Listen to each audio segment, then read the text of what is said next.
questionamento que você tinha interno e que o Eduardo falou isso com você sem você precisar de dialogar, sem você precisar de falar sobre isso para ele? Sim, quando eu cheguei lá, ele já me deu mais ou menos uma linha. Você espera um minuto, deixa eu pensar aqui o que é o seu problema e você me fala se eu estou errado. E realmente o que ele falou é bem na linha do que eu tenho passado mesmo. E as respostas que ele me deu me ajudou bastante. Dor física, emocional?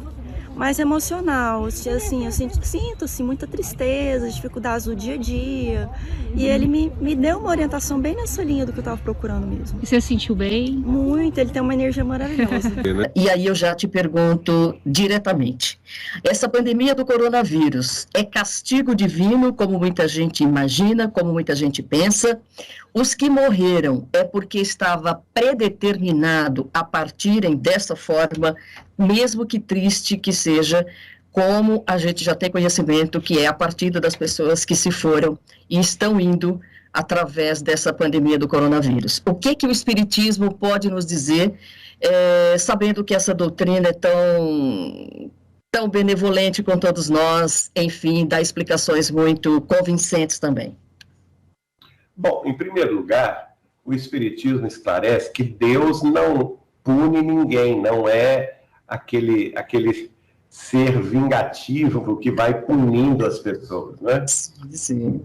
O que existe, o que o Espiritismo estuda profundamente na obra de Allan Kardec, desdobrada na obra de Chico Xavier, são as leis divinas. Deus é a inteligência suprema, causa primária e primeira de todas as coisas. Então, ele é o Pai Criador.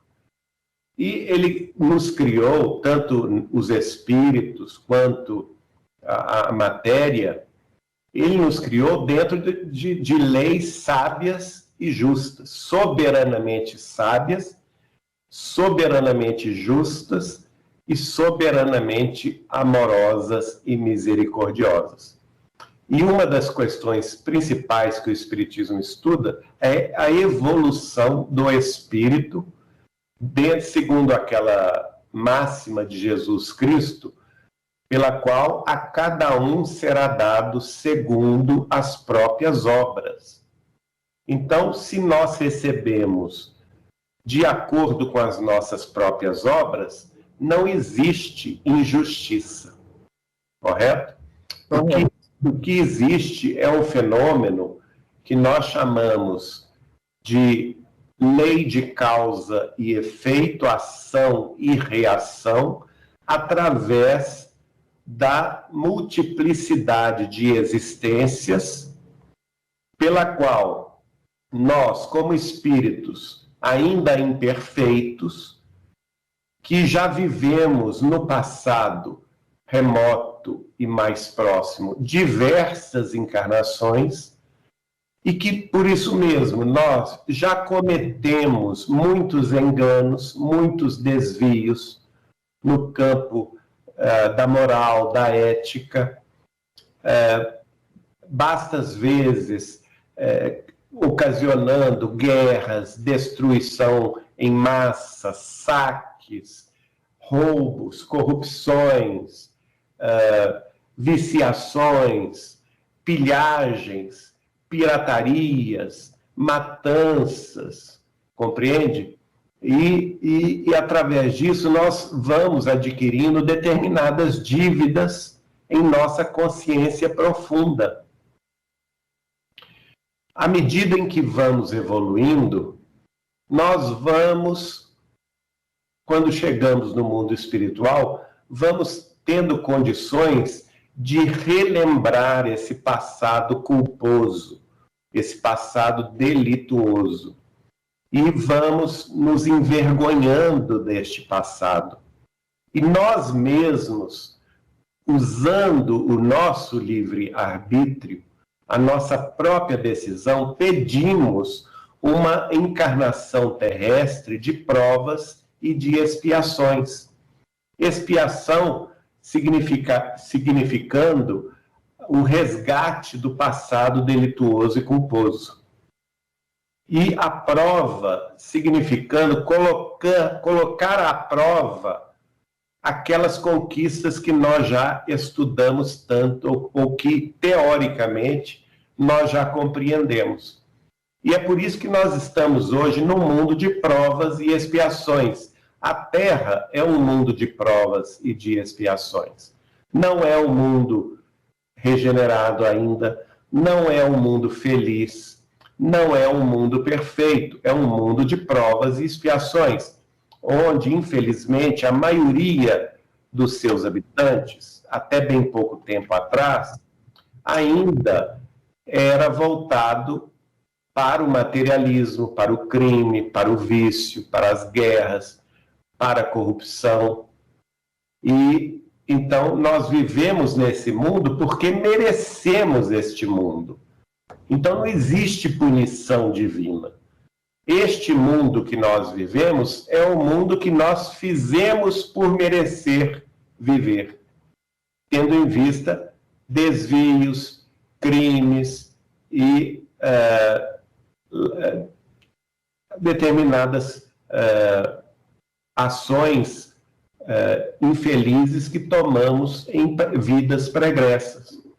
Então, quando nós reencarnamos, às vezes, nós chegamos num ponto existencial que não diz respeito somente a nós, mas é um ponto coletivo, em que a coletividade terrestre, cansada dos abusos, cansada das guerras, cansada dos desvios, dos vícios, cansada do materialismo, pede para resgatar o passado culposo ou delituoso de uma forma coletiva.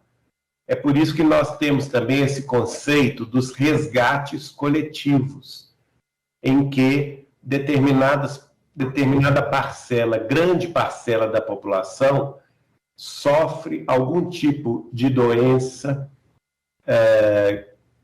de caráter coletivo, e assim nós vamos ver essa questão estudada por Allan Kardec no seu último livro, no capítulo 18, no subtítulo Flagelos Diversos.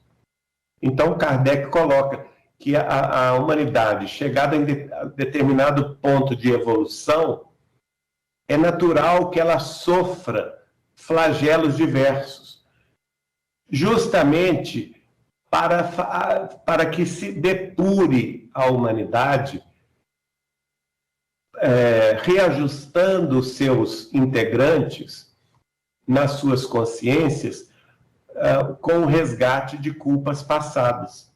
E ele cita, por exemplo, dentre os flagelos diversos, ele cita a epidemia, que em âmbito global é chamada de pandemia. Então, o coronavírus está dentro Certamente. do que viu muito claramente Allan Kardec no seu último livro.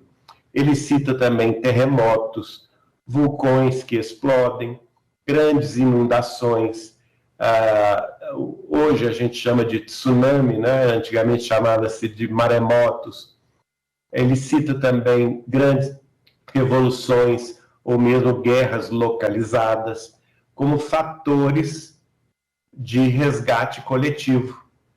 Então nós vivemos essa pandemia para resgatar as nossas dívidas coletivas, porque se nós formos sinceros e olharmos para trás, vamos dizer, não precisa ir muito longe, mas nos últimos 2000 anos de cristianismo, né? Jesus veio há 2000 anos e mesmo assim nós não quisemos segui-lo, não é? Ele pregava o amor, a misericórdia, a sabedoria celeste, o perdão, e nós o renegamos, nós o crucificamos e o renegamos. E mesmo aqueles seguidores iniciais da mensagem cristã perverteram-na, tiraram dela a sua simplicidade, a sua originalidade, se miscuíram com os poderes do Estado, da Igreja, construíram templos riquíssimos, construíram templos de pedra e símbolos de adoração exterior, E tudo isso é um grande desvio. A própria igreja cristã, que no início, nos primeiros tempos, era a Igreja Católica Romana e depois a Igreja Católica Ortodoxa, apoiou diversas iniciativas guerreiras, como, por exemplo, as cruzadas contra os muçulmanos. Depois, com o surgimento da Reforma Protestante, esta mesma igreja propôs a Contra-Reforma, que virou a Inquisição impiedosa, a perseguição impiedosa de todos aqueles que não comungavam com os seus postulados. E assim foram queimadas em praça pública milhares de pessoas, protestantes, médiuns que eram chamados de bruxos, não é, ou bruxas, os mouros, que eram os muçulmanos residentes na Europa. Então, veja só, é muito sofrimento, não é? E o Chico Xavier vai nos contar, aliás, no programa da Hebe Camargo,